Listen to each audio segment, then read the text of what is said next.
అస్మద్గురుభ్యో నమః. భగవద్విషయం 7వ పదిలో 4వ తిరువాయమొഴി. భగవంతుడి యొక్క అవతారాలని తానే స్వయముగా ఆడవాళ్ళకి అనుభవింపచేసినటువంటి తిరువాయమొഴి. భగవంతుడు తానే స్వయంగా ఈ లోకంలో అవతరిస్తాను అనేటువంటి విషయాన్ని భగవద్గీతలో 4 శ్లోకాల ద్వారా తెలియచేశాట.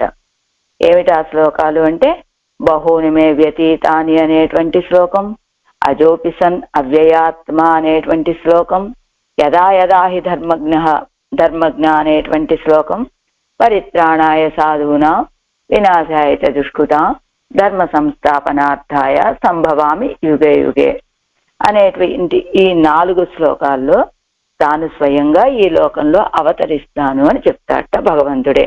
ఇక్కడ భగవద్గీతలో మరి తానే కదా స్వయంగా ఆ గ్రంథాన్ని అనుగ్రహించినటువంటి ఆయన. సరే, ఏం చెప్తున్నాయి ఈ 4 శ్లోకాలు కూడా? అసలు తాను ఎప్పుడు అవతరిస్తాడు, అవతరించే సమయం ఏమిటి, లేదా అవతరించే సమయంలో ఎలా అవతరిస్తాడు, తన గొప్పతనాలన్నింటితోటి అవతరిస్తాడా, వాటిని తగ్గించుకొని అవతరిస్తాడా అని, అంటే గొప్పతనానికి ఏ కొరత లేకుండా అవతరిస్తాడట. తన గొప్పతనాలన్నింటినీ పెరుమహల్ అంటారు. తన యొక్క గొప్పతనాలకి ఏ కొరత లేకుండా అవతరిస్తాడట పరమాత్మ. సరే, అవతరించే సమయంలో ఎలాంటి తిరుమేనితోటి అవతరిస్తాడు, అంతేకాదు అసలు ఆయన ఏ కారణం చేత అవతరిస్తాడు, ఏ ప్రయోజనం కోసం అవతరిస్తాడు ఆయన, ఈ విషయాలన్నిటినీ తెలియచేస్తాయట ఈ 4 శ్లోకాలు కూడా. ఏమిటి, ఆయన ఎప్పుడు అవతరిస్తాడు, అవతరించేటప్పుడు తన యొక్క పరిపూర్ణమైనటువంటి స్వభావాలతోటి అవతరిస్తాడా, లేదా అవతరించే సమయంలో ఎలాంటి తిరుమేనితోటి అవతరిస్తాడు, ఏ కారణంతో అవతరిస్తాడు, ఏ ప్రయోజనం కోసం అవతరిస్తాడు అనేటువంటి ఈ విషయాలన్నిటినీ తెలియచేస్తాయట ఈ 4 శ్లోకాలు. చెప్పుకున్నాం కదా, బహూని మే వ్యతీతాని అజోపిసన్ అవ్యయాత్మ అని, యదా యదా హి గ్లాని ధర్మగ్లాని అని, ధర్మం ఎప్పుడైతే నశించిపోతుందో అని ఆ శ్లోకము, పరిత్రాణాయ అనేటువంటి శ్లోకంతో. అయితే భగవంతుడి యొక్క అవతారము యథార్థమా కాదా అంటే, ఈ విషయాన్ని ఈ 4 శ్లోకాల్లో ఉన్నటువంటి సారాన్నే భగవద్ రామానుజుల వారు గీతా భాష్యమని భగవద్గీతకి భాష్యాన్ని అనుగ్రహిస్తే, ఆ భాష్యానికి తాత్పర్య చంద్రిక అని వేదాంత దేశికులు అందించినటువంటి ఒక గ్రంథం. ఆ గ్రంథంలో అంటే భగవద్ రామానుజులే వివరంగా భాష్యాన్ని అనుగ్రహిస్తే దానికి ఇంకా స్పష్టంగా మనకు అర్థం కావటం కోసమని వేదాంత దేశికులు తాత్పర్య చంద్రికని మనకు అందించారట. అయితే అందులో ఏం రాశారు, ఈ శ్లోకాలన్నిటికీ తాత్పర్యంగా ఆయన యొక్క అవతారస్య సత్యత్వం, అజిహత్స్వ స్వభావతం,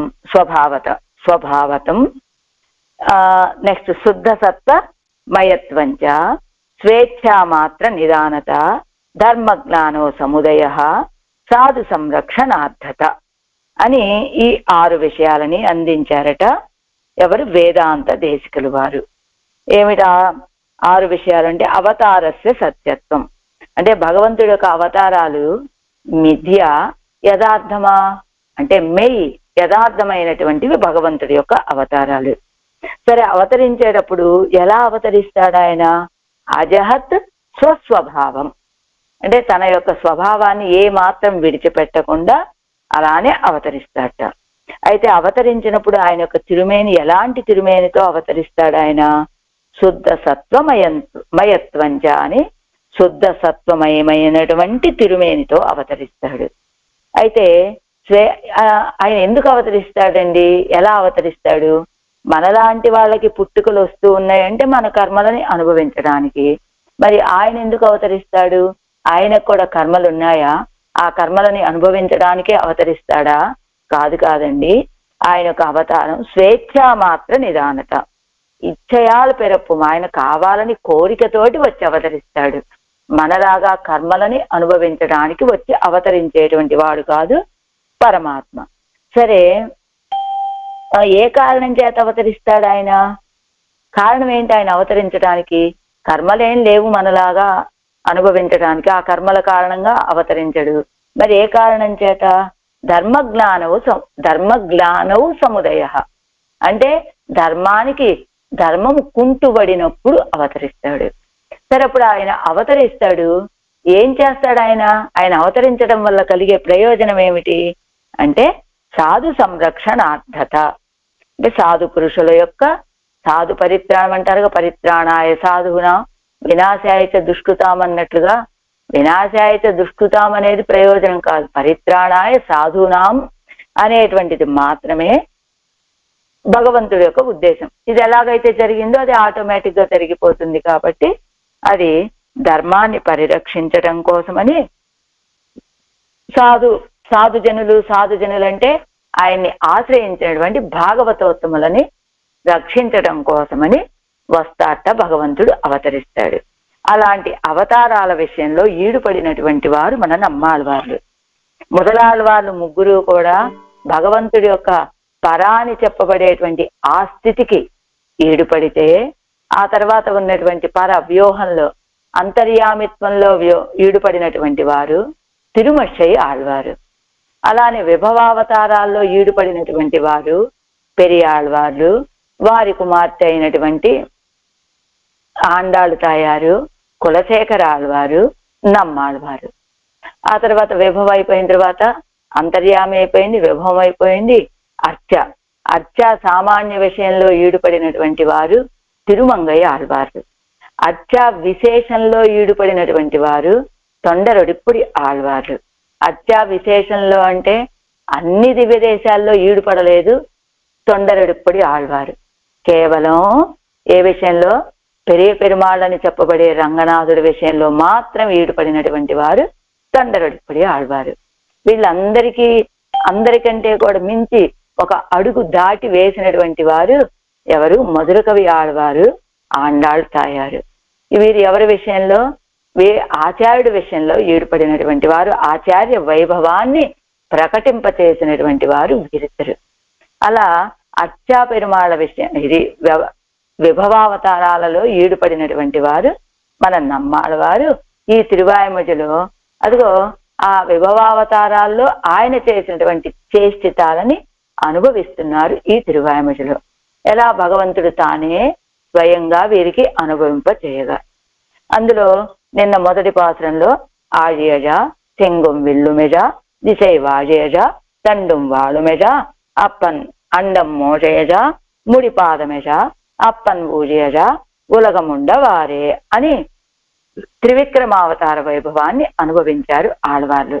ఎలా? ఏం చేశాట ఆయన వామనుడుగా అవతరించాడు, బలి చక్రవర్తి దగ్గరికి వెళ్ళాడు, యాచన చేశాడు, యాచన ఫలించింది, దానజనం చేతిలో పడింది.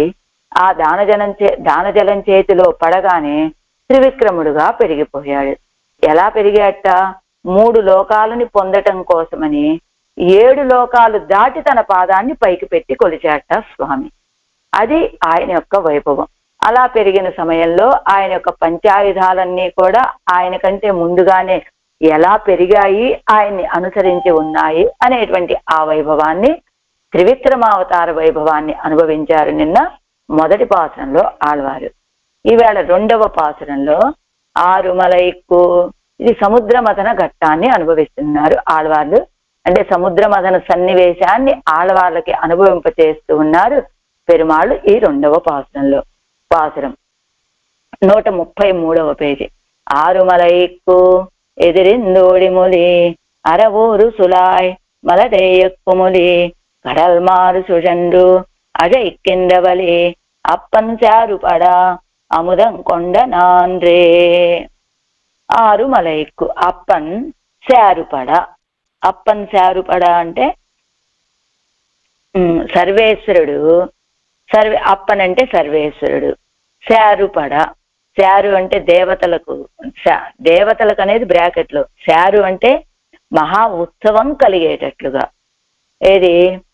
సర్వేశ్వరుడు దేవతలకి గొప్ప ఉత్సవం కలిగేటట్లుగా ఏం చేశాడు ఆయన? అముదం కొండ నాండ్రు, అమృతాన్ని ఎత్తినటువంటి ఆ వేళ ఏం జరిగింది? 6 మలైక్కు ఎదిరిందు ఓடும். నదులు తమకు 6 అంటే నది, అవేమిటి? మలైక్కు ఎదిరిందు ఓடும். నదులకు పుట్టుక స్థానమే ఇవి కదా, పర్వతాలు కదా. ఇప్పుడు తమకి పుట్టుక స్థానం అయితే ఇప్పుడు ఎలాగ పర్వతాల మీద నుంచి కిందకి జారుతాయి నదులు, కానీ ఇప్పుడు ఎలా ఉన్నాయి?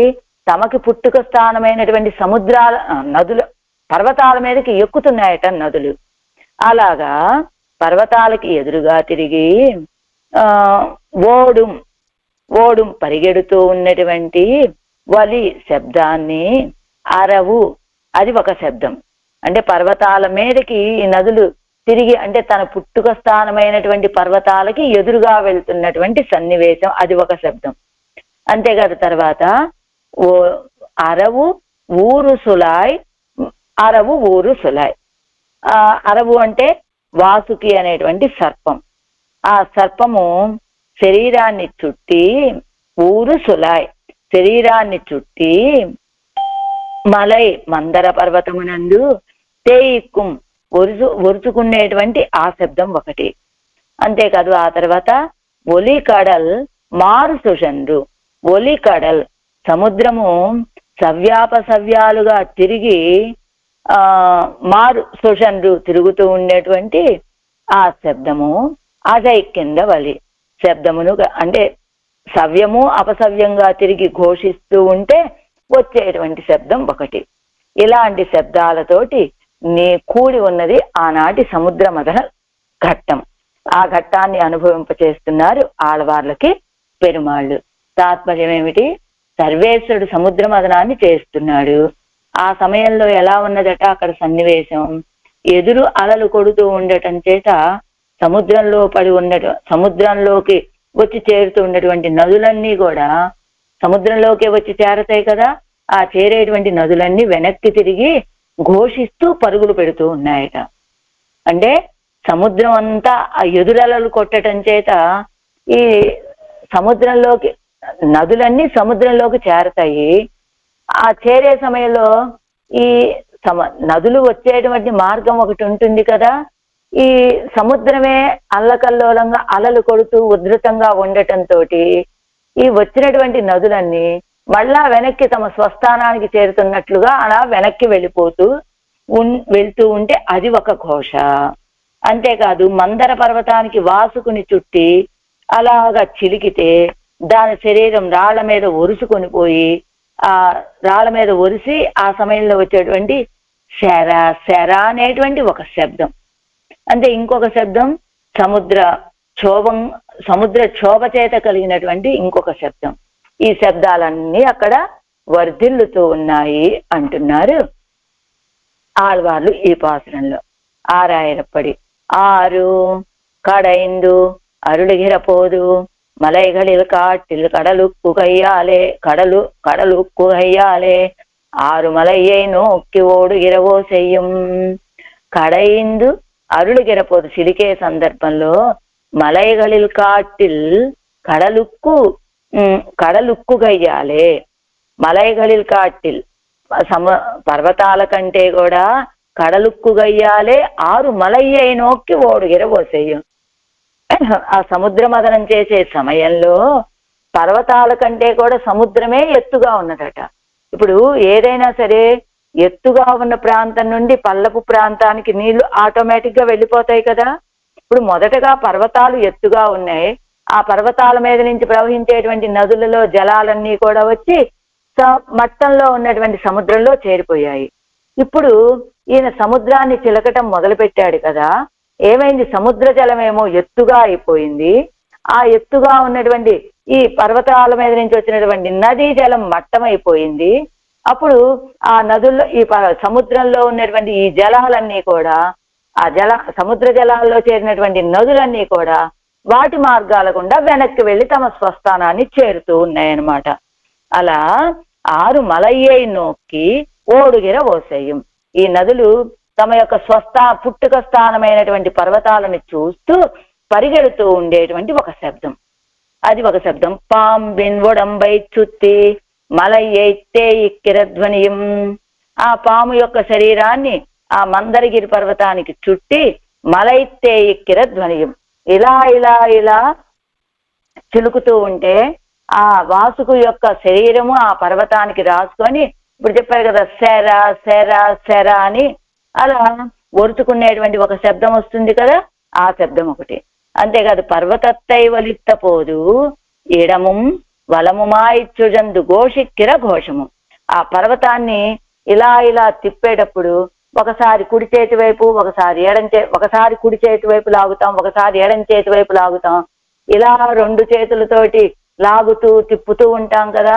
అలా తిరిగినప్పుడు కుడి ఎడమలకి తిరగటం చేత పర్వతము ఆ సముద్ర జలమంతా కూడా అటు ఇటు అల్లకల్లోలమై పెద్ద పెద్ద అలలుగా వచ్చి ఒక పెద్ద ఘోష అక్కడ.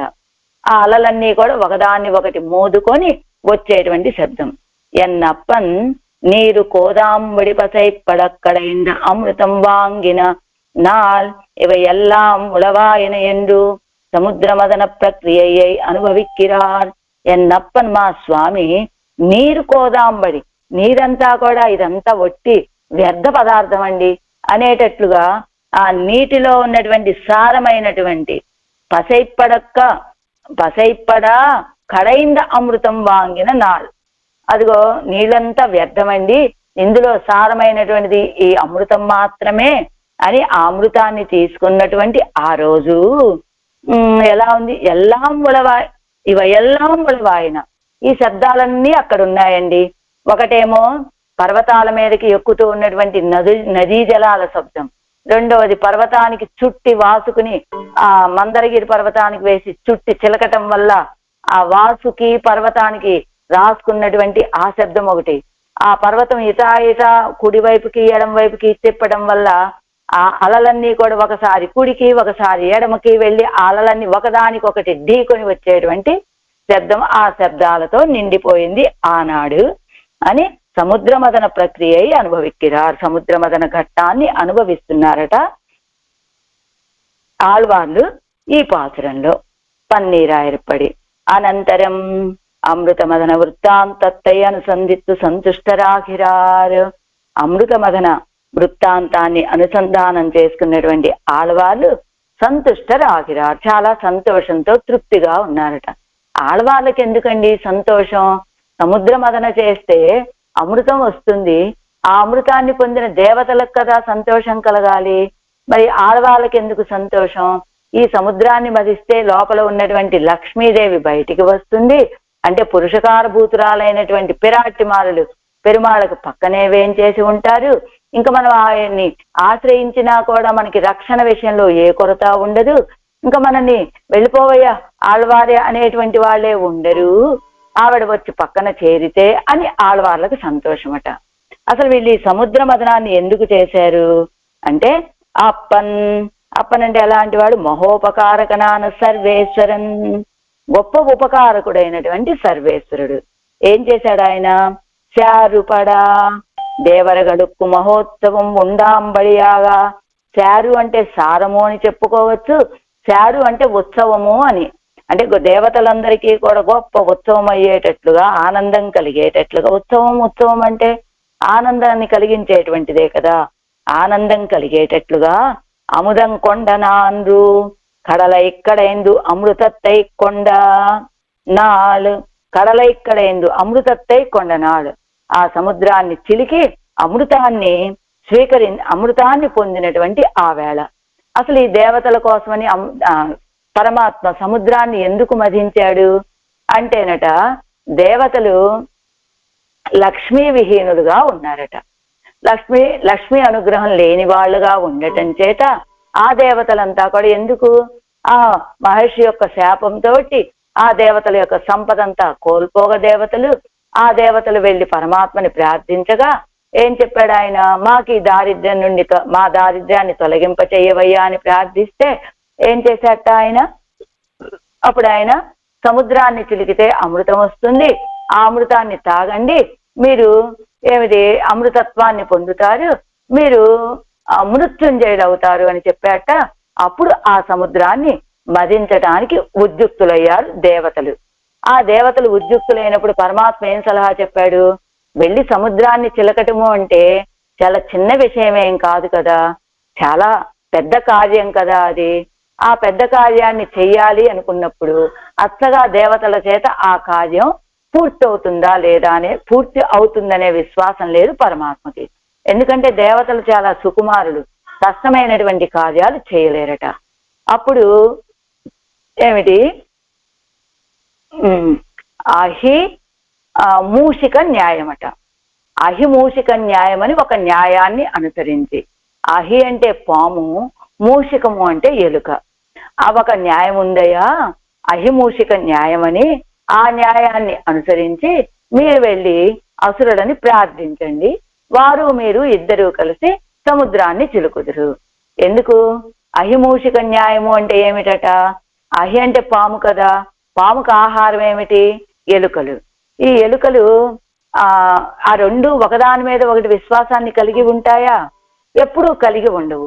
కానీ ఒకానొక సందర్భంలో ఒక పాము వలలో పడింది. ఆ పాము వలలో పడితే ఆ పడినటువంటి ఆ పాముని చూసింది ఎలుక. చూసినటువంటి ఎలుకని పాము అడిగింది, నన్ను ఈ వలలోంచి ఈ వలంతా కొరికేసి నన్ను బయటికి తీయమని అడిగింది పాము. అడిగితే ఆ ఎలుక ఏం చెప్పింది? నేను నిన్ను బయటికి తీసేస్తే నువ్వు నన్ను తినేస్తావు, నేను తీయనన్నది. కాదు కాదు, నువ్వు నమ్ము నన్ను, నేను నీకు అలాంటి అపకారం ఏం తలపెట్టను, కాబట్టి నన్ను ఈ వలలోంచి బయటపడేయమని ప్రార్థించింది పాము. సరే అని ఆ పాము మాటని నమ్మింది ఈ ఎలుక. వెంటనే ఆ వలంతా కొరికేసింది, వలలోంచి బయటకు వచ్చింది పాము. బయటకు వచ్చిన తర్వాత దాని పాత పద్ధతి ప్రకారమే ఇదిగో ఈ ఎలుకని తినేసింది. అంటే ఏమిటక్కడ? ఎప్పుడు నమ్మింది ఎలుక? అది వలలో ఉన్నంతసేపు ఆ కాసేపే ఆ ఎలుక ఆ పామును నమ్మింది. వాళ్ళిద్దరికి ఒకళ్ళ మీద ఒకళ్ళకి నమ్మకం ఎంతసేపు అంటే, ఒకళ్ళ మీద ఒకళ్ళకి, ఈ ఎలుకకి ఆ పాము మీద ఎంతవరకు నమ్మకం అంటే, వలలోంచి బయటికి రాకుండా ఉన్నంత వరకు, వలని కొరికేటంత వరకు మాత్రమే. అలా అహిమూషిక న్యాయాన్ని బట్టి వాళ్ళు మీరు ఏకమవ్వక్కర్లేదయ్యా, మీరు కూడా ఆ అసురులతోటి అసురుల సహాయాన్ని తీసుకోమని చెప్పాట పరమాత్మ. సరే, అసురుల సహాయాన్ని తీసుకోమంటే సరే వాళ్ళని రప్పించారు. ఎలాంటి వాళ్ళు ఈ దేవతలంటే? ఏమిటట? సముద్రాన్ని చిలకాలి అంటే మందరగిరి పర్వతం తీసుకురావాలి కదా. ఆ మందరగిరి పర్వతాన్ని మోసుకొస్తూనే పూర్తిగా సముద్రం వరకు తీసుకురాకుండానే అదిగో మధ్యలోనే ఆ మందరగిరి పర్వతాన్ని మోయలేక పడేసుకొని 100 మంది దేవతలు అక్కడికక్కడ తనువులు బాపారు. అది చూసినటువంటి పరమాత్మ ఇలాంటి సలహా ఇచ్చాడు. వాళ్ళు కూడా వచ్చారు.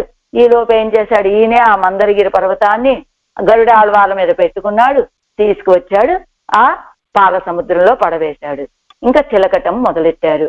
ఆ చిలకటం మొదలెట్టినప్పుడు వచ్చేటువంటి సన్నివేశాలు ఇవన్నీ కూడా ఎలా ఉన్నదట? ఆ చిలికే సందర్భంలో ఆరు మలైక్కు ఎదిరిందు ఓడుంగొలి. ఆరు మలైక్కు మామూలుగా ఈ పర్వతం వెయ్యక పూర్వం సముద్రం ఎలా ఉంది? మట్టంగా కిందకు ఉన్నది. నదులు ఎలాగా ఉన్నాయి? పై భాగంలో ఉన్నాయి. అలా పై భాగంలో ఉన్నటువంటి నదీ జలాలు సముద్రం మట్టంగా ఉన్నటువంటి సముద్ర జలాల్లో కలుస్తూ ఉంటాయి. ఎప్పుడైతే ఈ మందరగిరి పర్వతాన్ని ఆ సముద్రంలో పడవేశారో, పడవేసి చిలకటం మొదలు పెట్టారో, అది సముద్ర జలాలేమో ఎత్తు పెరిగాయి, నదీ ప్రాంతాలేమో పల్లమైపోయాయి. ఈ జలాలన్నీ కూడా ఎదురుగా వాటి యొక్క పుట్టుక స్థానమైనటువంటి నదుల వైపు పరిగెడుతూ వెళ్తున్నాయా అన్నట్లున్నాయట. ఇప్పటికీ కూడా ఈ సన్నివేశాన్ని మనం గోమతి ద్వారకలో చూడొచ్చట. ఏమిటా గోమతి ద్వారకలో? ఈ గోమతి నది కలిసేటువంటి స్థానం, సముద్రంలో కలిసేటువంటి స్థానం. ఉదయం 8:30-9 వరకు స్నానం చేశామనుకోండి, మనం నదిలో తీర్థం ఆడితే అవి నదీ జలాలే ఉంటాయట. నోట్లో పోసుకున్నా కూడా శుద్ధ జలం లాగా ఉంటాయట రుచి. అలా కాకుండా 8:30-9 అయిన తర్వాత అప్పుడు సముద్ర జలాలు వచ్చి దీంట్లో చేరిపోయి కలుషిత జలంలాగా, అంటే లవణ జలంలాగా ఉంటాయట నోట్లో నీళ్లు పోసుకుంటే. అంటే ఉదయం పూటేమో నదులు ఎత్తుగా ఉన్నట్లుంటాయి, సముద్రం మట్టంగా ఉంటుంది. 9 అవ్వగానే సముద్ర ప్రాంతం ఏమో ఎత్తు అయిపోతుంది, నదీ ప్రాంతం మట్టమైపోతుంది. కాబట్టి ఆ సముద్ర జలాలన్నీ వచ్చి ఈ నదీ జలాల్లో కలిసిపోతాయట.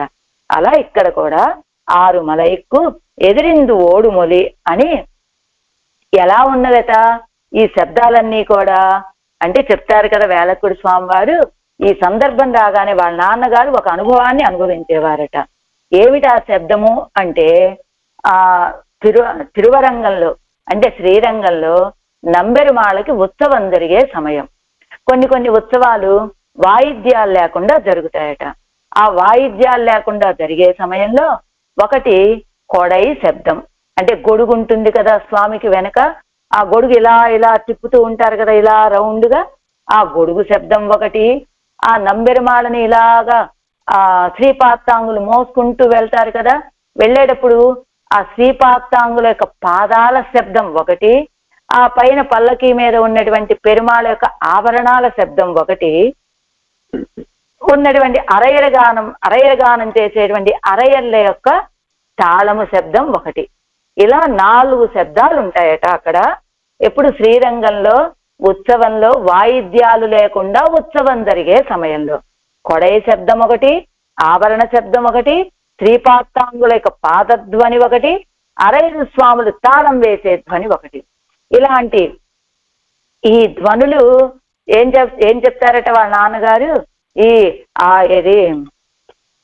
ఇది ఆరుమలైక్కు ఎదిరిందోడుమలై అనేటువంటి ఈ పాసురం రాగానే వారికి ఈ శబ్దాల్లాగా ఉన్నాయే ఆ శబ్దాలు కూడా అంటారట. అంతేకాదు మనకి గోదమ్మ కూడా ఏం చెప్తుంది మనకి తిరుప్పావైలో, కాసుం పిరప్పుం కలగలప్పక్కై పేర్తు వాసన రంకుజుల్ ఆయచ్చేర్ ఓసైపడుత తైరరవం అంటుంది కదా మన గోదమ్మ కూడా. ఎలానట, అక్కడ ఆనాడు గోపికలు కూడా చల్లసిలిగే సమయంలో కాసుం పిరప్పుం కలగలప్పక్కై పేర్తు అని ఆభరణాల ధ్వని అవన్నీ కూడా ఉన్నాయి అని చెప్తారు కదా. ఏమిటట, మన ఆళ్వాళ్ళు అనుభవించేటువంటి విధానంలో ఇక్కడ ఎవరు తిరుప్పావళిలో గోదమ్మ చెప్పినటువంటి ఈ పాత్రంలో ఒక గోపిక గారు కన్నపిరాను, వీళ్ళిద్దరు మాత్రమే అక్కడ. వీళ్ళిద్దరు ఉండి చల్లచిలికేటువంటి శబ్దానికి ఇదిగో దేవతలు రాక్షసులు అందరూ కూడి ఆ మందరగిరి పర్వతాన్ని పాల సముద్రంలో వేసి ఆ వాసుకి అనేటువంటి సర్పముతోటి ఆ మందరగిరి పర్వతాన్ని చుడుతూ కవ్వంలాగా తిప్పుతూ ఉండేటువంటి ఆ శబ్దానికి, ఆ శబ్దం కంటే కూడా ఆ శబ్దానికి పోలిక. ఏది గొప్ప కార్యం అండి అంటేనట ఇదే గొప్ప కార్యమట. ఏమిటి, చిన్న కుండలో అదిగో పెరుగు తోడేసుకొని ఇదిగో ఒక గోపిక గారు కన్నపిరాను ఇద్దరు కూర్చొని చల్లచిలికేటువంటి శబ్దమే చాలా గొప్పదండి అని చెప్తారట. ఎందుకని, అది పరమాత్మ విషయంలో ఇదే చాలా కష్టమైనటువంటి కార్యమట, అదే చాలా సులభమైనటువంటి కార్యం. పాల సముద్రాన్ని చిలకడమే చాలా సులభం ఆయనకి, ఆయన చేసే కార్యాలు. కానీ ఈ చల్ల చిలకటమే ఈ గోపిక గారికి చాలా కష్టం. ఎందుకనట, ఏరార్ ఇడైనోవ ఎత్తనయ్యోరు పోదుమాయ్ సీరార్ కడై వెన్నై తెరండదనై అని. ఎలా, ఏరార్ ఇడైనోవ, ఎవరా గొల్ల వనిత, ఎవరు యశోదా పిరాట్టి, ఆవిడ యొక్క ఎడై నోవ ఆ నడుము బాధించేటట్లుగా చాలా మంచి బలశాలట యశోదా పిరాట్టి. ఆవిడ యొక్క నడుము బాధపడేటట్లుగా ఈయన చల్ల చిలుకుతోంది యశోదా పిరాట్టి. ఎందుకు అంటే ఆ ఊర్లో పెరుగే చాలా గట్టిగా ఉంటుంది, కుండల్లో పెరుగు. ఆ పెరుగు చిలకటానికి ఆరంభిస్తుంది యశోదా పిరాట్టి. ఆరంభించేటప్పుడు ఏం చేస్తాడు, కృష్ణ పరమాత్మకి ఆ తైరై మోరాక్క వట్టేనంటాడు ఆయన. ఆయనకి అసలు తైరుగానే తినాలండి, దాన్ని మజ్జిగగా చేయటం అసలు కలుషితం అనేది నచ్చదు ఆయనకి. నీళ్లు కలిపితే కదా చల్లవుతుంది, కాబట్టి నీళ్లు కలపడం ఇష్టం ఉండదట కన్నపిరానికి. అందుకనే ఏం చేస్తాడు, తైరై మోరాక్కవట్టే అని నీళ్లు పోయటానికి అంగీకరించాడు కన్నపిరాను. కానీ నీళ్లు పోయకుండా చల్ల అవ్వవక్కడ. మరి ఒకవేళ ఏదైనా పోద్దామని వీళ్ళు ఉద్యుక్తులు అవ్వగానే ఎక్కడి నుంచో వస్తాట, ఒక్క గంతేసి ఒక్క దూకు దూకి ఆ వెంటనే పెరుగుకుండని అన్నిటిని తన్ని పారేస్తాట కృష్ణ పరమాత్మ. సరే, ఇలాంటి ఇబ్బందులన్నీ దాటుకుంటూ ఎలాగోలా ఆ కన్నయ్య చూడకుండా కాసిని నీళ్లు పోసి చల్ల చెలగటానికి ఆరంభిస్తుందట ఎవరు, యశోదా పిరాట్టి.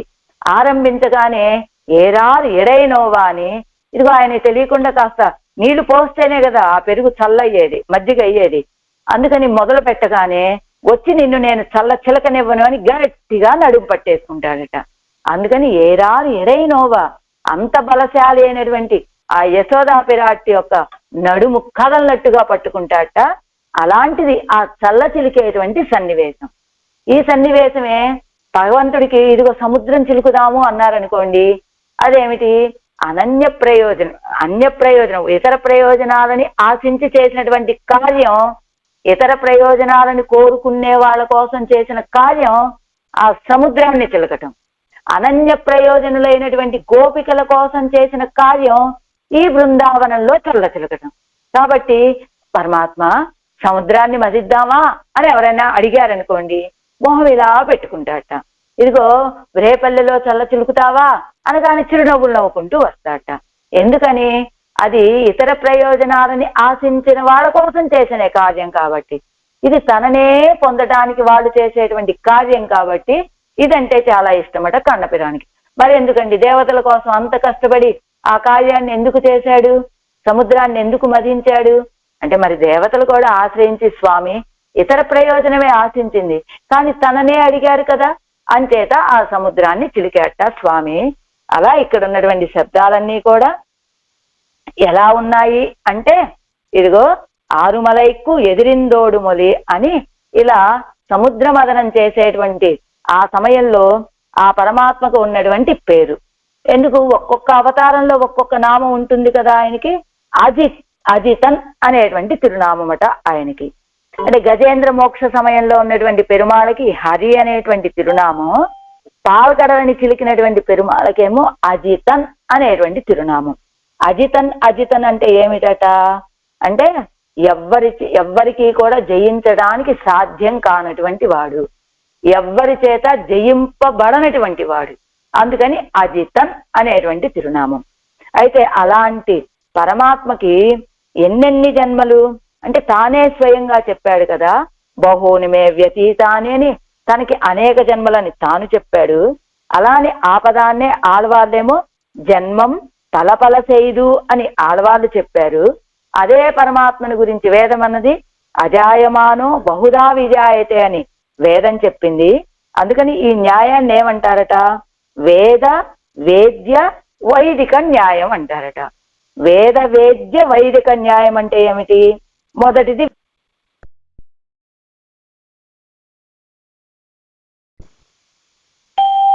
వేద వేద్య వైదిక న్యాయం.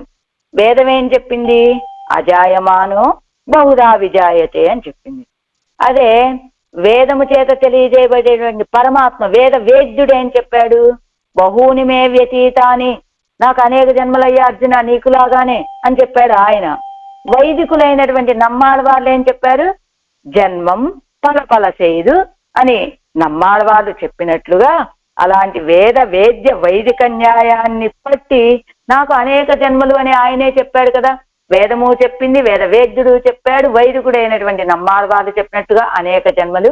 ఆ జన్మల్లో ఈ సముద్ర మదన ఘట్టం చేసే సమయంలో ఆయనకు ఉన్నటువంటి తిరునామం ఏమిటయ్యా అంటే అజితన్, అంటే ఎవ్వరికీ జయించడానికి సాధ్యం కానటువంటి వాడు. అలాంటి అమృత మదన ఘట్టాన్ని అనుభవిస్తూ ఉన్నారు ఆళ్వార్లు ఈ పాసురంలో. ఎలా సర్వేశ్వరుడు, అదే ఇక్కడెక్కడున్నాము, మహోపకారక నాన్న సర్వేశ్వరన్ పన్నీరాయిరప్పల్లో ఉన్నాం.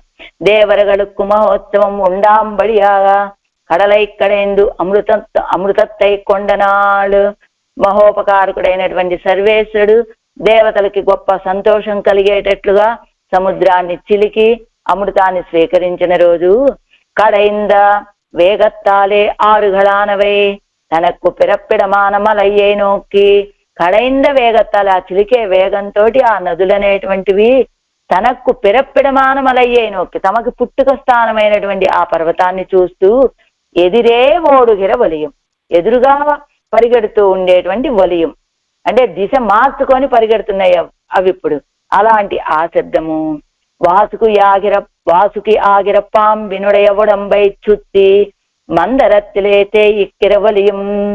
అది వాసుకి అనేటువంటి సర్పాన్ని ఉడంబై చుత్తి, పాంబినుడయ ఉడంబై చుత్తి, ఆ పాము యొక్క శరీరాన్ని ఆ మందరగిరి పర్వతానికి చుట్టి మందరత్తిలేతే ఇక్కిర ఒలియం, ఆ మందర పర్వతానికి అలా రాసుకుంటూ ఉండేటువంటి ఆ శబ్దం. ఎలా కడైగయ్యాలే కడల్ ఎడం వలమాగమారి సుజండు కూప్పిడుగిరా. అదో కడైగయ్యాలే చిలకటం చేత కడల్ సముద్రము ఎడం వలమాగ కుడికి ఎడమకి మారి సుజండు చుట్లు తిరుగుతూ కూప్పిడుగిర వలియుమా ఇత్తన, ఆ చుట్టూ తిరుగుతూ వచ్చేటువంటి ఒక శబ్దంతో కూడి ఉన్నదిగా ఉన్నది. శారు అంటే ఉత్సవం అని, సారము మాం అంటే సారము అంటే సముద్రాన్ని చిలికితే వచ్చినటువంటి సారం, నీటి యొక్క సారము అని. నాన్రు అంటే నాల్, అందు అని, ఆనాడు అని. ఊరు అంటే ఉడంబు, సోలాయ్ సుత్తి అని. ఇది ఇరండాం పాటు 7 వ్యాఖ్యానం. సముద్ర మదన వైచిత్రియ అనుసంధిక్కిరార్. సముద్ర మదనము యొక్క ఆ వైచిత్రియ ఆ సన్నివేశాన్ని భావిస్తున్నారు ఆళ్వార్లు. 6 మలైక్కు ఎదిరిందు ఓడుంవలి. 6 నదులు మలైక్కు ఎదిరిందు ఓడుంవలి. ఆ పర్వతాల మీదకి ఎదురు రివర్స్ లో వెళ్తూ ఉన్నటువంటి ఆ శబ్దం. కడలిలే మందరత్తైనట్టవారే కడల్ కొందళిత్తు సహ్యం పోయిత్తాడుందు కొడుతదు. కడలిలే ఆ సముద్రంలో మందరగిరి పర్వతాన్ని ఇలా పడవేయగానే, నాటగానే, కడల్ కొందళిత్తు సముద్రమేమో పైకి పొంగింది. సహ్యం పోయిత్తాడందు కొడుతదు. ఈ సహ్య పర్వతమేమో కిందకి వెళ్ళిపోయింది.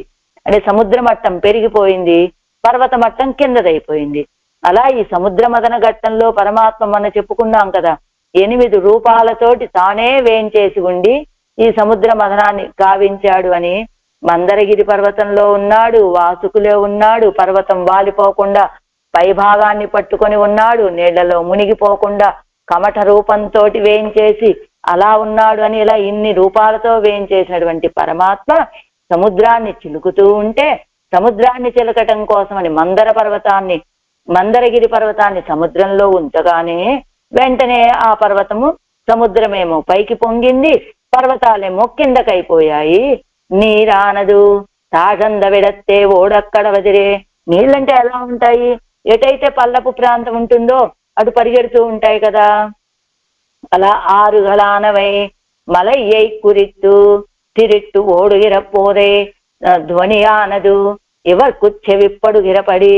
6 గలానవై ఆ నదులనేటువంటివి మలయ్యై కురిత్తు తిరిట్టు ఓడుగిరపోదే పర్వతాల వైపు తిరిగి మళ్ళా వెనక్కి ప్రవహించే సమయంలో ధ్వని ఆనదు ఎవరికి చెవిప్పడు గిరపడి. ఆ ధ్వని వచ్చి ఆళ్వార్ల యొక్క చెవిలో పడుతోందట.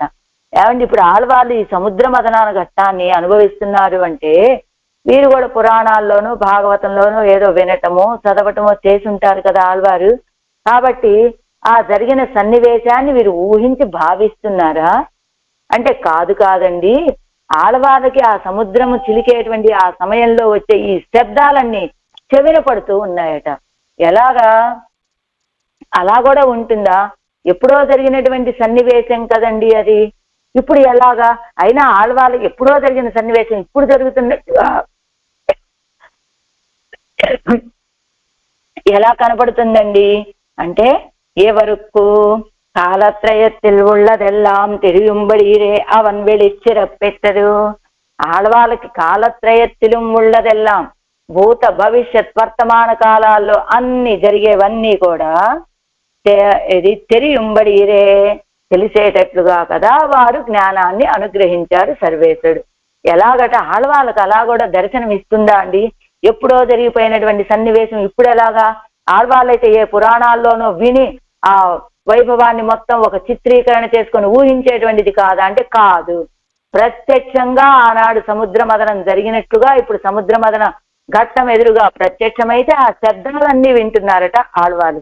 ఇది యథార్థమేనా అంటే, వాల్మీకి మహర్షికి అదిగో బ్రహ్మగారి అనుగ్రహంతో హసితం భాషితం చేయవా అని చెప్పినట్టుగా ఆ సన్నివేశాలన్నీ ప్రత్యక్షంగా దర్శనమిస్తే వ్రాయటం అనేటువంటిది ఎంత యథార్థమో, ఆడవాళ్ళకు కూడా ఈ సన్నివేశం కంటికి కనబడటం అనేటువంటిది అంత యథార్థం.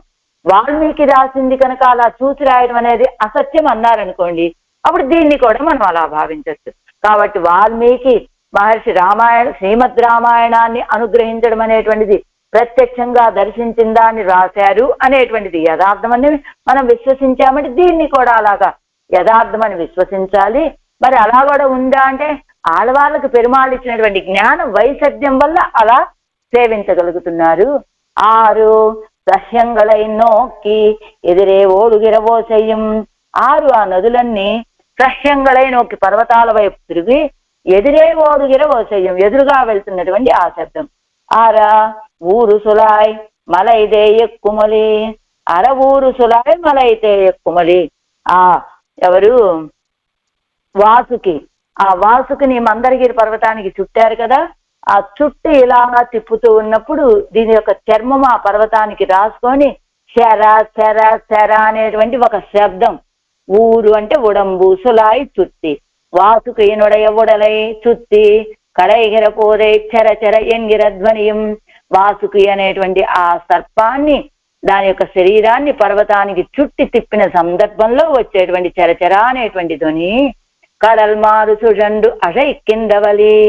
మూడవదేమిటి? కడల్మారు కడலும் ఆరు సుజండు అషై కిందవలి. మందరత్తై కొండు కొడుపుక్కున్నట్టు తిరిత్తపోదు.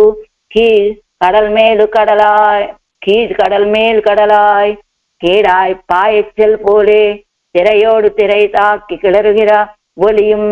ఆ మందరగిరి పర్వతాన్ని తీసుకెళ్లి సముద్రంలో ఆ పడివేసిన సందర్భంలో వేసి తిప్పే సమయంలో కీజ్ కడల్ మేల్ కడలాయ్, కింద ఉన్నటువంటి సముద్రం పైకి, పైన ఉన్నటువంటి సముద్రం కిందకి ఎలా ఉన్నదట?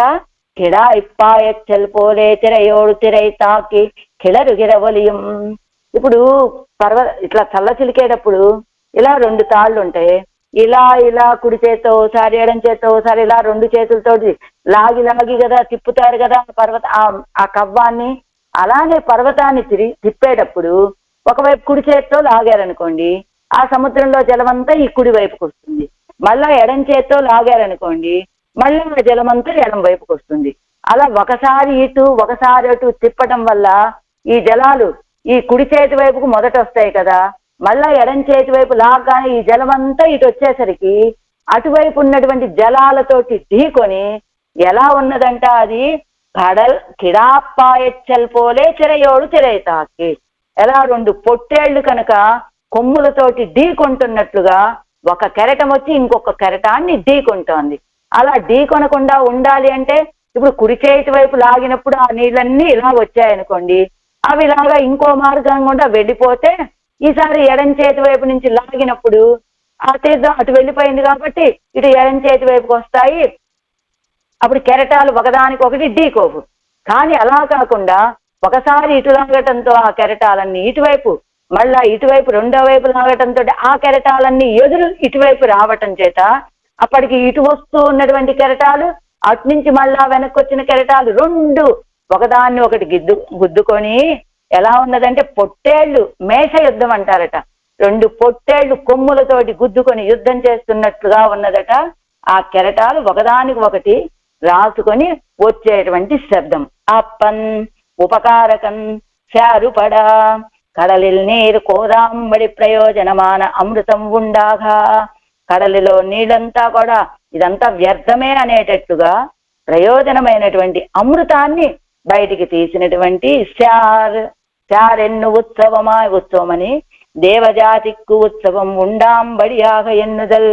ఆ దేవజాతికి ఉత్సవం ఉండేటట్టుగా ఎన్నుదల్. శారుపడ వెజవు పడ, వెజవు అంటే ఉత్సవం అయ్యేటట్టుగా. నీరిలే రసమాన పసైపడ ఎన్నుదల్. నీటికి సారమైనటువంటి పసై అంటే అమృతం పడేటట్టుగా ఉత్సవమాంబడి ఎన్నుదల్, ఉత్సవము జరిగేటట్లుగా. అమృతం కొండన అముదం కొండన అందే అమృతమదన పండిన కాలత్తిలివయెల్లాం ఉండాయిత్తు. అలా అమృతమదన జరిగిన సమయంలో అక్కడ సన్నివేశం అంతా ఈ రీతిగా ఉన్నదని అనుభవిస్తున్నారు ఆళ్వార్లు ఈ పాసురంలో.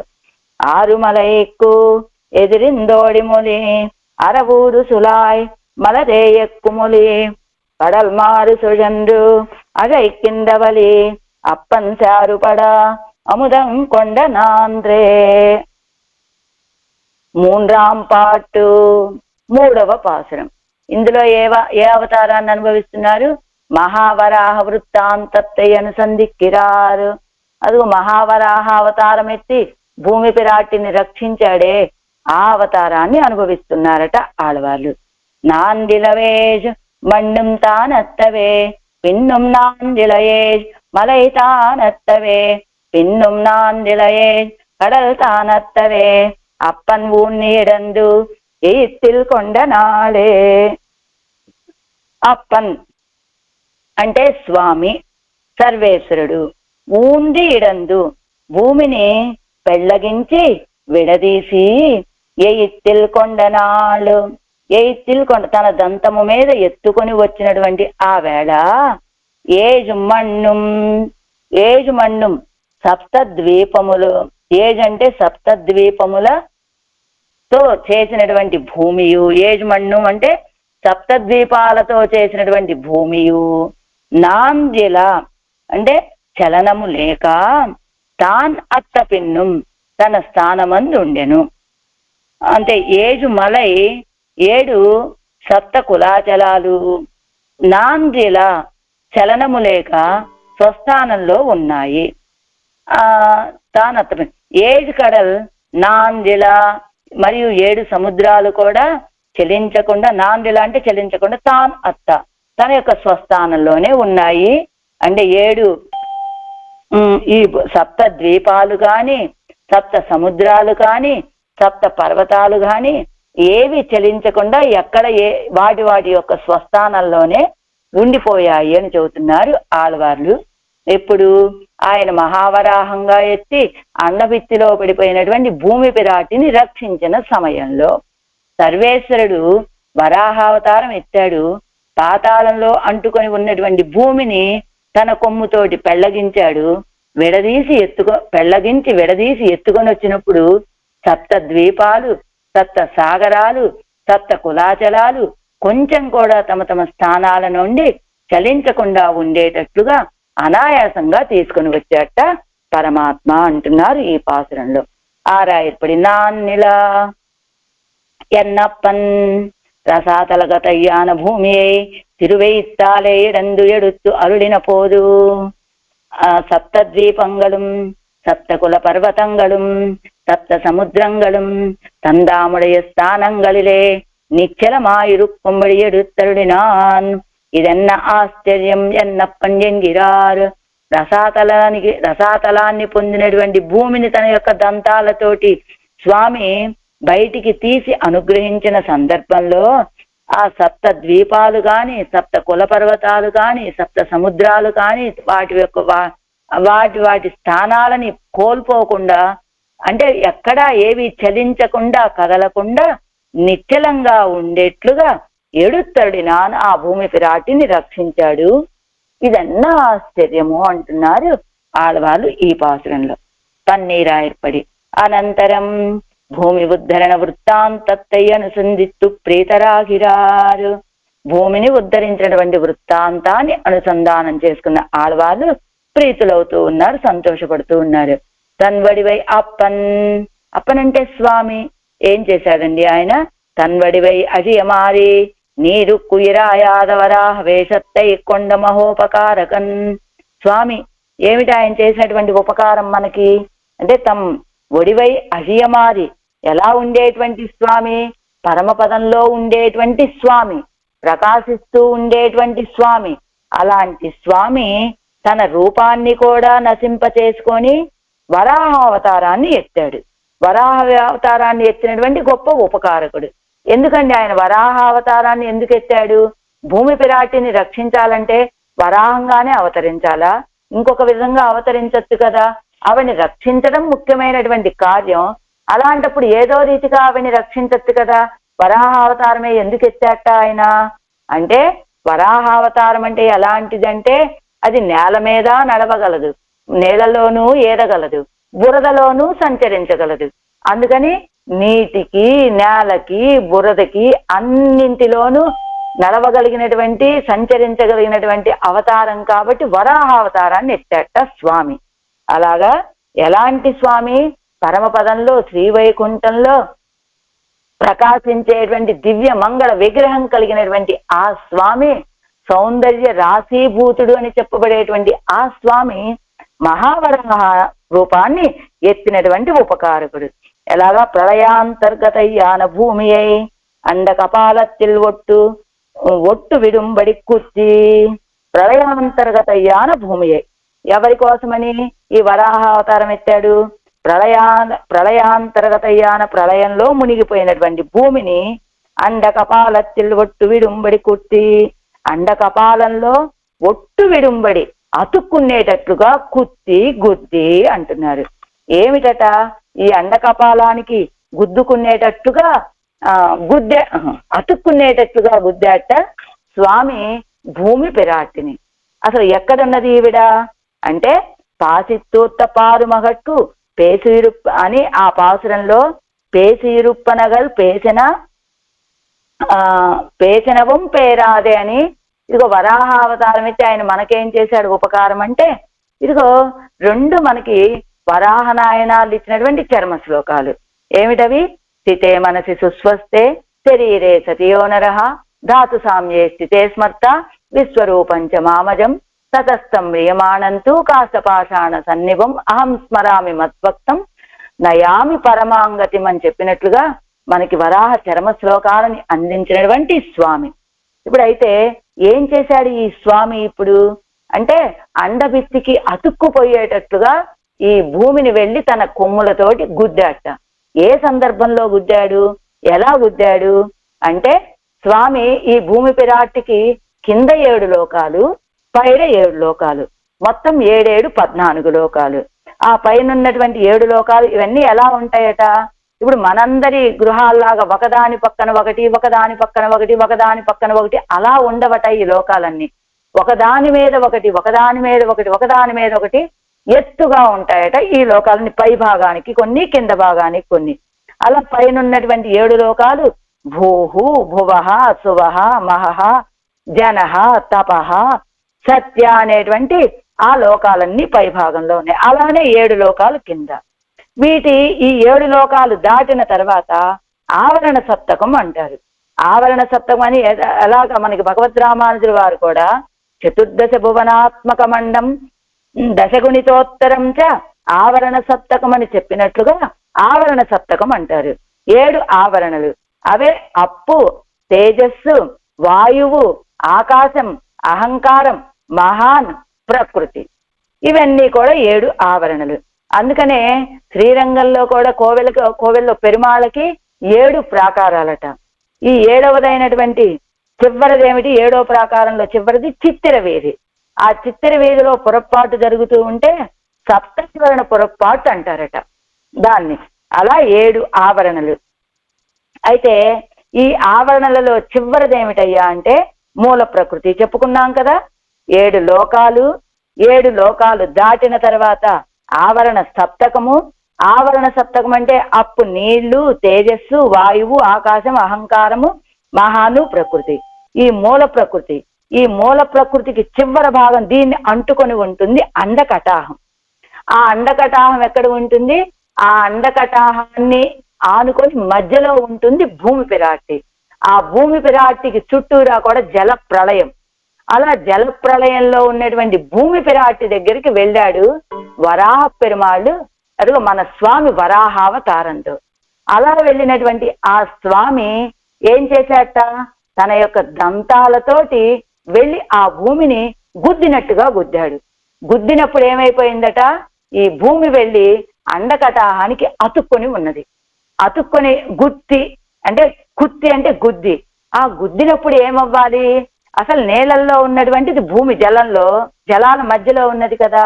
జలాల మధ్యలో ఉన్నటువంటి భూమిని ఈయన గుద్దాడు అనుకోండి. వెళ్ళి ఆ భూమి ఎలా ఉన్నదట? చిన్న గులకరాయి అంత చిన్న అవతారం. అంటే ఆ మహాప్రళయ జలంలో ఈ భూమి చాలా చిన్నదిగా కనపడుతూ ఉన్నది. ఈయన ఎలాంటి స్వరూపం తాల్చాడు అంటే చాలా పెద్ద స్వరూపం. ఎలాగా మేరుహు కణకణాయతే అని చెప్పినట్లుగా మేరు పర్వతమట ఈయన యొక్క కాలి గజ్జలాగా అయిపోయిందట మేరు పర్వతం. అంత పెద్ద రూపాన్ని తాల్చాట స్వామి. అంత పెద్ద రూపాన్ని తాల్చి వెళ్ళి ఆ భూమిని కుత్తి గుద్దాడు. అయితే ఎందుకండి గుద్దుతాడా స్వామి? గుద్దితే వెళ్ళి అప్పుడుది అటు ఇటు తిరిగి ఏదైనా ఒక అడ్డం ఉంటే అక్కడికి వెళ్తుంది కదా. అలానే ఆ గుద్దిన సమయంలో అండకటాహం అడ్డంగా ఉండటంతో ఆ అండకటాహానికి వెళ్ళి అక్కడ అడ్డంగా ఉన్న అండకటాహం దగ్గరికి చేరింది ఈ భూమి. అలా చేరినటువంటి భూమిని మన మహర్షులంతా చెప్తారనమాట. ఎలాంటి వాడు అంటే ఆయన అలా ఉన్నప్పుడు కూడా పుండరీకాక్షుడు అని వరాహావతారం ఎత్తాడు అనుకోండి. వరాహావతారం ఎత్తినా కూడా ఆయన యొక్క గొప్పతనాల్లో ఇప్పుడు మనం చెప్పుకోలే ఇందాక మనం ఏది అజాయమానో కాదు ఏది అజోపిసన్ అవ్యయాత్మ అని చెప్పుకున్నట్లుగా ఆయన వరాహావతారం ఎత్తినప్పటికీ కూడా తన యొక్క గొప్పతనాలు వేటిని తగ్గకుండా అవతరించినటువంటి వాడు ఆయన. అయిన భూమి పిరాటి ఎవరండి? తన యొక్క ధర్మపత్ని, తన భార్య, సుకుమారాలైనటువంటి భార్య. ఆ భార్యని రక్షించుకోవటం కోసమని అంత పెద్ద రూపాన్ని తాల్చినటువంటి వరాహ పెరుమాళ్ళు ఆ భూమి పిరాటి దగ్గరకు వెళ్ళి ఎలాగా తీసేట? భూమి పిరాటిని తన యొక్క పెద్ద పెద్ద కోరలని ఆ జలాల్లోకి, కోరలు ఉంటాయి కదా వరాహానికి, ఆ దంతాలని ఆ నీటిలోకి చొనిపిన తర్వాత ఇలాగా మెల్లిగా ఆ నీటిలోకి అవి జొరబడ్డాయి, నీటిలోకి దంతాలు వెళ్ళాయి, వరాహ పెరుమాళ్ళు వచ్చాడు అనేటువంటి విషయం కూడా బయటికి తెలియనంత సుకుమారంగా లోపలికి తన యొక్క దంతాలని చొచ్చుకుపోయేలాగా చేసి భూమి పిరాటిని రక్షించాట. ఆ భూమి పిరాటిని రక్షించినప్పుడు ఈ భూమి లోపల ఇవన్నీ ఉంటాయి కదండి, 7 మామూలు ఇప్పుడు సప్త ద్వీపవతి భూమి అంటారు కదా, ఈ ద్వీపాలన్నీ ఉంటాయి కదా. ఈ 7 ద్వీపాల్లో మధ్యలో ఉన్నటువంటి జంబూ ద్వీపంలో మనందరం ఉన్నాం. మరి అలాంటప్పుడు ఈ జంబూ ద్వీపంలో ఉన్న వాళ్ళందరం, మనందరం ఈ భూమిని ఎక్కడ ఉంచుతాడయ్యా పరమాత్మ అంటే? ఈ భూమి ఎక్కడ ఉంటుందయ్యా అంటే మేరు పర్వతం. ఆ మేరు పర్వతం ఎలా ఉంటుంది అంటే ఒక మేకుని తిరగేసి నిలబెడితే ఎలా ఉంటుందో అలా ఉంటుందట ఆ మేరు పర్వతం.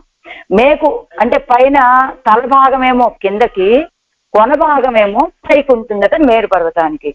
అలా ఉన్నటువంటి కింద భాగం వెడల్పుగా ఉంటుంది కదా, పైన కొనగా ఉంది కానీ కింద భాగం వెడల్పుగా ఉంటుంది కదా.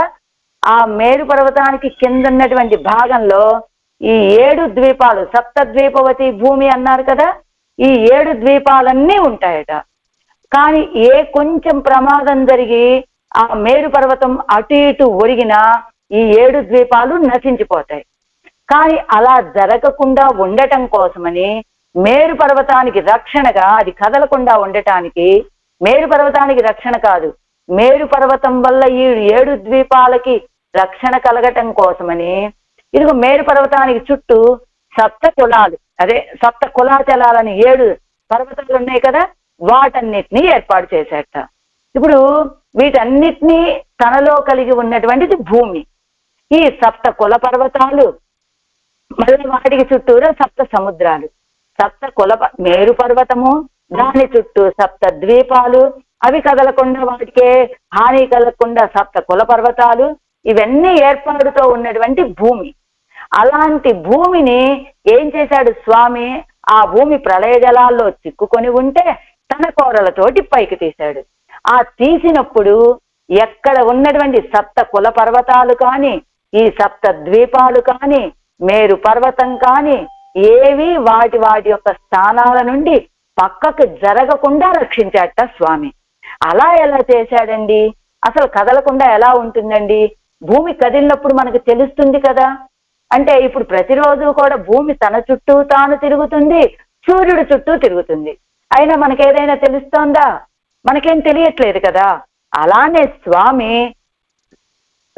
అండభిత్తిలో పడిపోయినటువంటి భూమి పిరాటిని బయకి తీసి రక్షించే సమయంలో ఎంత చాకచక్యంగా తీశాడంటే ఆ భూమి పిరాటిలో ఉన్నటువంటి ఏ వస్తువు కూడా వాటి స్థానాల నుండి అవి జరగకుండా ఉండేలాగా రక్షించాట స్వామి.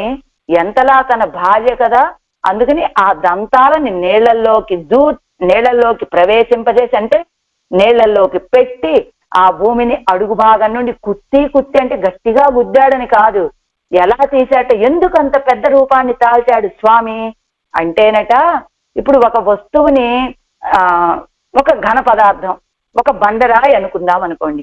ఆ బండరాయిని కదల్చాలంటే ఆ బండరాయి ఎంత ఎత్తో, ఆ బండరాయితో సమానమైనటువంటి బలం కలిగిన వాళ్ళము అయితే ఆ బండరాయిని మనం కదల్చలేకపోవచ్చు.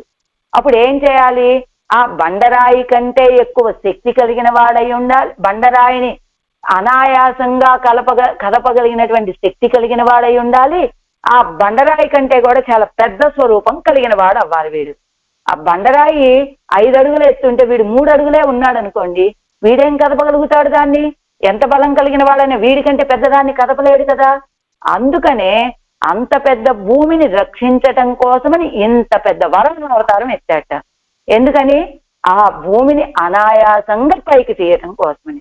అలా వెళ్ళి ఆ ప్రళయ జలాల్లో తాను కూడా ప్రవేశించి తన యొక్క దంతాలతోటి ఆ భూమిలో ఉన్నటువంటి వాళ్ళకి ఎవ్వళ్ళకి ఇలాంటి ఆపద భూమికి కలిగింది, మనందరికి ఇలాంటి ఇబ్బంది కలిగిందనే విషయం కూడా తెలియనట్లుగా రక్షించాట స్వామి.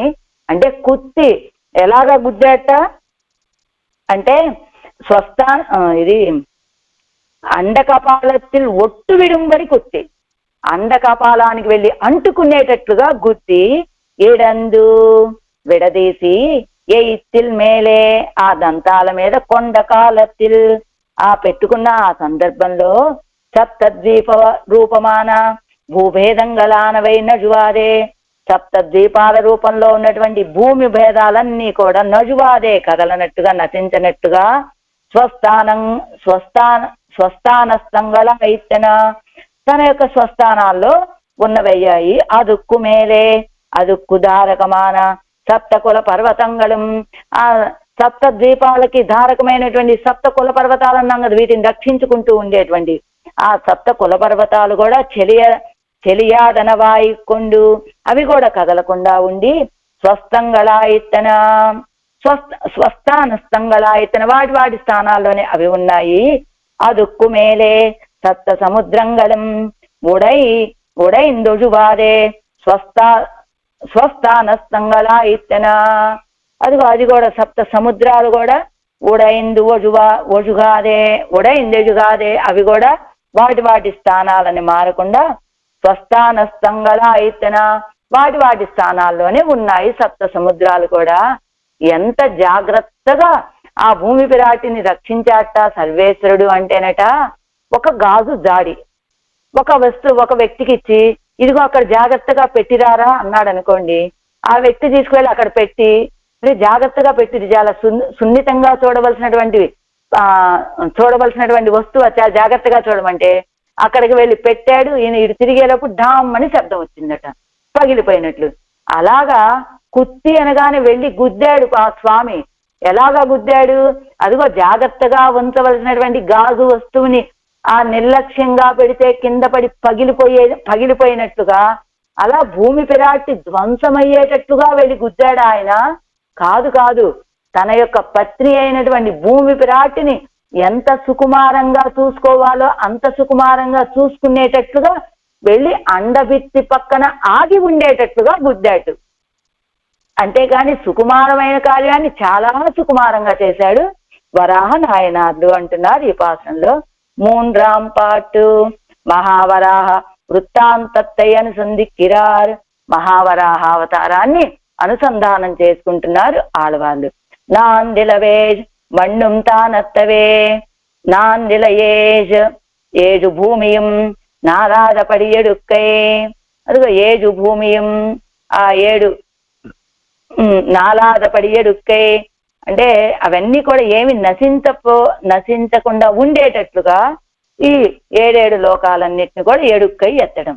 సప్తద్వీపవతి యాన భూమి ఎడుక్కచ్చైదే ఒన్నుం నాలాదే మున్ము పోలే స్వస్థానత్తిలే కొడక్కుబడి. అదిగో సప్తద్వీపవతి ఏజు భూమి ఏమంటే నాన్నెలవే మಣ್ಣుం తానత్తవే ఈ 7 సప్త ద్వీపాలన్నమాట. అలానే సప్తద్వీపవతి అన భూమి ఎడుక్కచ్చైదే సప్తద్వీపవతి అయినటువంటి భూమిని ఎత్తుతూనే ఒన్నుం నాలాదే మున్ము పోలే స్వస్థానత్తిలే కిడక్కుంబడి ఒక్కటి కూడా స్థాన చలనం కలగనట్లుగా వాటి యొక్క స్థానాల్లో ఉండేటట్లుగా ఇవన్ பெரியவானை துஜிலை செய்யா நிற்கச் செய்தேயும் முன்பு போலே ஒரு குறையరా ఉన్పారు ఉడుప్పారాయి చెల్లుగిరబడ. అదిగో ఈయన ఇంత పెద్ద కార్యం చేస్తున్నప్పటికీ కూడా ఈ లోకాల్లో ఉన్నటువంటి వాళ్ళకి ఏజుభూయం నాలాదపడి ఎడుక్కై అంటే ఈ లోకాల్లో ఉన్నటువంటి వాళ్ళందరికీ ఎవ్వరికి ఏ ఇబ్బంది లేకుండా ఉండేటట్టుగా.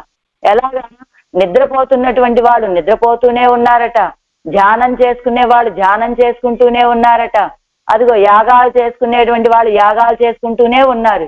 అలా వారి వారి యొక్క కార్యాలకి ఏ భంగం కలగనట్లుగా ఇక్కడ ఏం జరుగుతుందో తెలియనంత సుకుమారంగా రక్షించాడు ఆ భూమి పిరాటిని.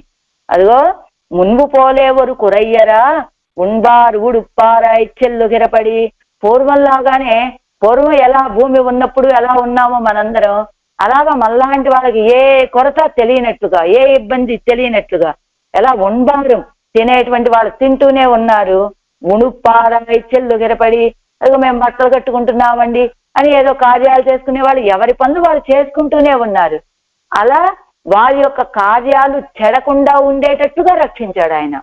అది అలా ఆధారమాన అవన్ కూడా నిర్కయ్యాలే ఇవత్తు కూరు కురైవారాదే. మరి ఇంతలా ఎలా చేశాడండి? ఆ వరాహమూర్తే వీళ్ళందరికీ పక్కనే ఉండి అలా సహాయకుడుగా ఉండి ఆధారమాన అవన్ కూడా నిర్కయ్యాలి. వీళ్ళందరికీ ఆధారమైనటువంటి వాడు ఆ స్వామే కదా, ఆయన కూడా ఉండటం చేత ఇవత్తు కూరు కురైవారాదే, వీటన్నిటికీ ఏ కొరత ఉండదు కదా. సప్తద్వీపము చలిత్తదిల్లే, సప్తద్వీపాలు కదిలినది లేదు. స్వస్థానస్థంగల ఇత్తన, వాటి వాటి స్థానాల్లోనే అవి ఉన్నాయి. పిన్నుం పైగా అదుక్కు మేలే, పిన్నుం అంటే ఆ తర్వాత అంతకంటే అంటే సప్తద్వీపాలని కదలకుండా చేశాడు. నాంజల ఏజ్మలైతానత్తవే భూమిక్కు ఆణి అడిత్తా పోలే ఇరుక్కిర సప్తకుల పర్వతంగళం ఒన్నుం కులయాదే స్వస్థానంగలిలే నిర్కుంబడి. భూమికు ఆణి అడిత్తా పోలే. ఇందాక చెప్పుకున్నాం కదా, మేరు పర్వతం ఆ మధ్యలో ఉంటుంది, అది తిరగేసిన మేకులాగా ఉంటుంది, చుట్టూ సప్తకుల పర్వతాలు, ఆ తర్వాత అదే ముందు ఈ సప్త ద్వీపాలు, వాటిని రక్షించుకుంటూ ఉండేటువంటి సప్త కుల పర్వతాలని చెప్పినట్లుగా అలాగా భూమికు ఆణి అడిత్తా పోలే, భూమికి ఒక మేకు వేసి కొట్టినట్టుగా కదలకుండా ఉన్నట్లుగా సప్త కుల పర్వతంగళం ఒన్నుం కులయ్యాదే, ఒక్కటి కూడా కులయ్యాదే నశించినట్టుగా స్వస్థ స్థానంగలిలే నిత్కుంబడి, వాటి వాటి స్థానాల్లో అవి ఉన్నటువంటి ప్రకారం ఒరు గోత్రస్ఖలనం పిరందదిల్లే. ఒక్కదానికి కూడా గోత్రం అంటే నామము అని పేరు వస్తుందట, పర్వతము అని పేరుంటుందట. ఏమిటి నామ వ్యత్యాసం ఎన్ను చాటు. ఒక్కదానికి కూడా ఇప్పుడు జంబూ ద్వీపం మధ్యలో ఉందండి, దీనికి పైన ఉన్నటువంటి ద్వీపానికి ఒక పేరు, ఎడం చేతి వైపు ఉన్నటువంటి ద్వీపానికి ఒక పేరు, అలా ఒక్కొక్క ద్వీపానికి ఒక్కొక్క పేరు ఉంటుంది కదా.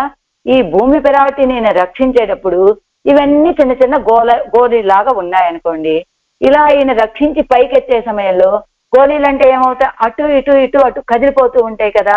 ఈ స్థానంలో జంబూ ద్వీపం ఉండాలి, ఈ స్థానంలో ఇంకొక ద్వీపం ఉండాలి, ఈ స్థానంలో ఇంకొక ద్వీపం ఉండాలి అని అలా వాటి వాటి స్థానాలు, ఒక్కో స్థానంలో ఉన్నటువంటి ద్వీపానికి ఒక్కొక్క పేరు, ఒక్కొక్క స్థానంలో ఉన్నటువంటి పర్వతానికి ఒక్కొక్క పేరు. సప్తకుల పర్వతాలు అన్నాం కదా, ఒక్కొక్క పేరు. ఇవన్నీ ఇలా పైకెత్తినప్పుడు అవి గోళీలాగా ఉన్నాయి కదండి, జరజరా పాకి వెళ్ళిపోయాయేమో, ఇక్కడ జంబూ ద్వీపం ఉండాల్సిన స్థానంలో ఇంకొక ద్వీపం ఏదో వచ్చి చేరింది, కాబట్టి వీటి యొక్క పేర్లే మారిపోయాయండి. పూర్వం ఈ క్రమంలో ఉండేయండి, ఇప్పుడు ఆ క్రమంలో లేవు అనేటువంటి అవసరం లేకుండా ఎక్కడ ఉన్నటువంటి జంబూ ఆ 7 ద్వీపాలు గాని 7 కుల పర్వతాలు గాని వాటి వాటి స్థానాలని మారకుండా, అది ఒక గోత్రస్థలనం పెరందదిల్లై, వాటి యొక్క పేర్లు మారిందే లేదు.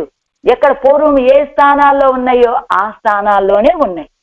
అదిగో ఇది ఇక్కడ కాదండి అని అనాల్సిన అవసరం లేదు. పూర్వం ఇక్కడ జంబూ ద్వీపం ఉండేదండి, ఇప్పుడు ఇంకొకటి వచ్చి చేరిందండి, దీని పేరు మారింది కదా అనాల్సిన అవసరం లేకుండా ఉన్నాయి. పిన్నుం పిన్నుం ఎండు ఒరుగిరత్తు కుకరత్తు. అదిగో పిన్నుం పాసనలు అంటున్నారు కదా, నాందిలవే పన్నుం తానత్తవే. పిన్నుం ఇంకా అంటే ఇంకా ఈ కార్యమే చేశాడు అనుకుంటున్నారా? ఇంకా ఏం చేశాడో తెలుసా ఆయన? ఇవత్తిలే పిన్నుం ఎన్ను ఒరుగిరద కుకరత్తు ఇవత్తిలే ஒரு వ్యాపారం అమయుంకిడీర్. వీటిలో ఏ ఒక్క వ్యాపారం చేసినా సరిపోతుందని కానీ అదుక్కు మేలే ఇవయుం సేదాన్ ఎన్గైక్కాగా, ఇదొక్కటే చేశాడు అనుకుంటున్నారా? అదిగో మన్నుం తానత్తవే, ఈ భూమి తన స్థానాన్ని నశించకుండా ఎలా ఉన్నదో అలానే ఉన్నదని, ఆ తర్వాత ఏజుమలై సప్త కుల పర్వతాలు వాటి స్థానాన్ని కోల్పోలేదని, అలా ఈ ఒక్కటి మాత్రమే కాదు, ఈ కార్యాన్ని కూడా ఆయన చేశాడు అని చెప్పడానికి పిన్నుం పిన్నుం అనేది.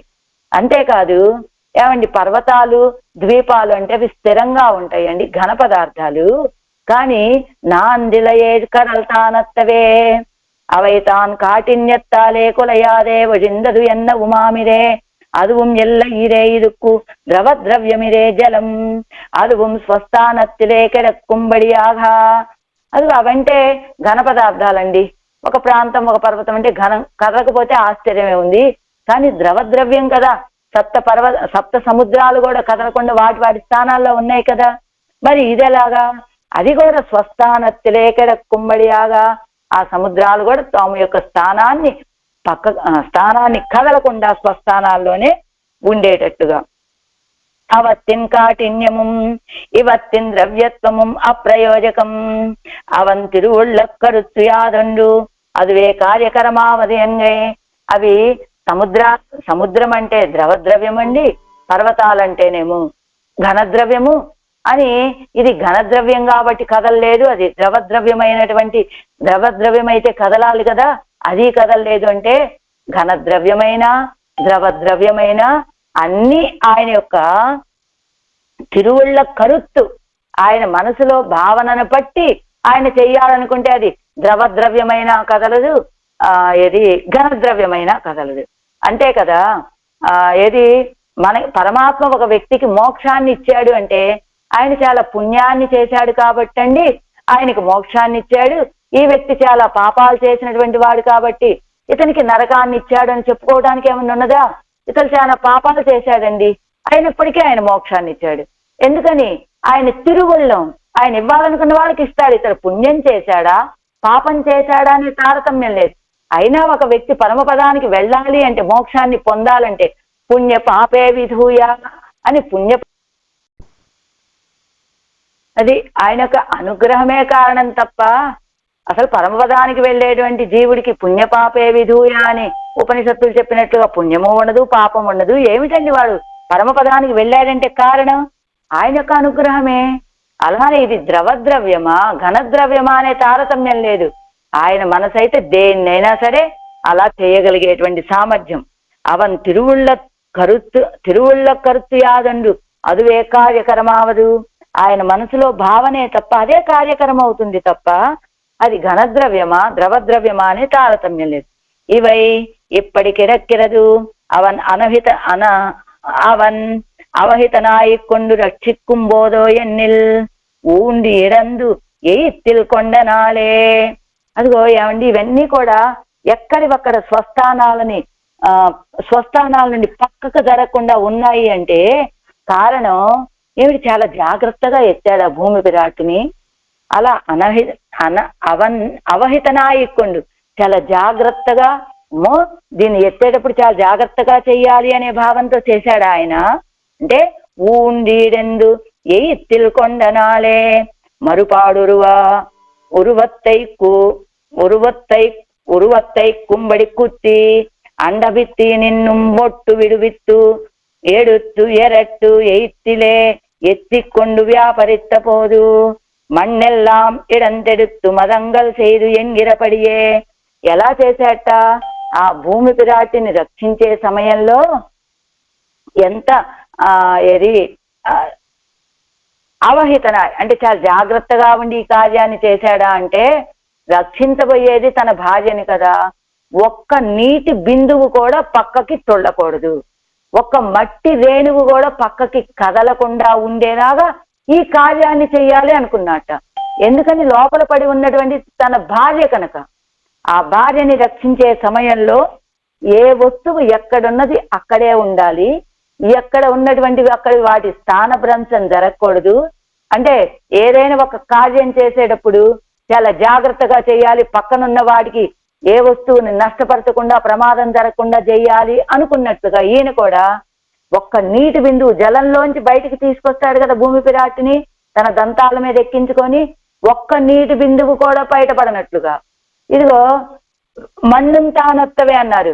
ఇదిగో ఈ మట్టి కూడా, ఈ పక్కన ఉన్నటువంటి పర్వతాలు అవన్నీ ఉన్నాయి కదా, ఒక మట్టి కణం కూడా పైకి లేవనట్లుగా రక్షించాలి అన్నంతగా అంత జాగ్రత్తగా రక్షించాట ఆవిడ్ని. ஊண்டு இறந்து எயித்தில் கொண்ட நாளே மறுபாடுருவத்தை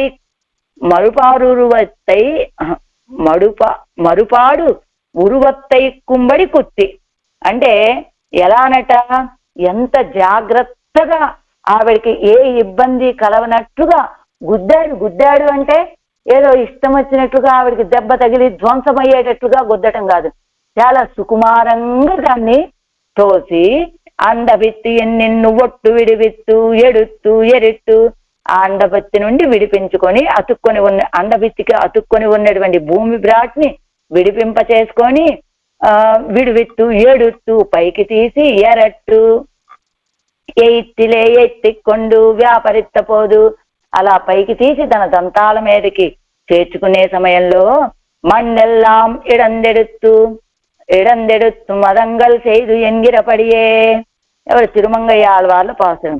ఎలా మన్నెల్లాం భూమి పరప్పడయ్యా ఎడందు ఎడిత్తు ஈஸ்வரத்வத்தால் வந்த செருக்காலே மத காரியமான வியாபாரங்களை பண்ணி என்னபடி. அதுగా మన్నెల్లాం ఇడందు ఎడుత్తు మదంగల్ செய்து అని ఈ భూమినంతా కూడా అండబిత్తి నుండి విడబీసే సమయంలో ఈశ్వరత్వము వల్ల వచ్చినటువంటి సెరుక్కు ఆ గర్వంతో మదకార్యమాన వ్యాపారాలని చేసి ఏం చేశాడు, చేసినట్లుగా అవన్ ఎప్పటి ముఖ్యமாக రక్షిక్క పుక్కాల్ అవై చెలిక్కుమో. ఆయన అవన్ ఎప్పటి ముఖ్యமாக రక్షిక్క పుక్కాల్ ఆయన ఇలా రక్షించాలని భావిస్తే అవై చెలిక్కుమో అవి కదులుతాయా. చలంగలోడు వాచర స్వస్థానత్తిలే నిన్ననా.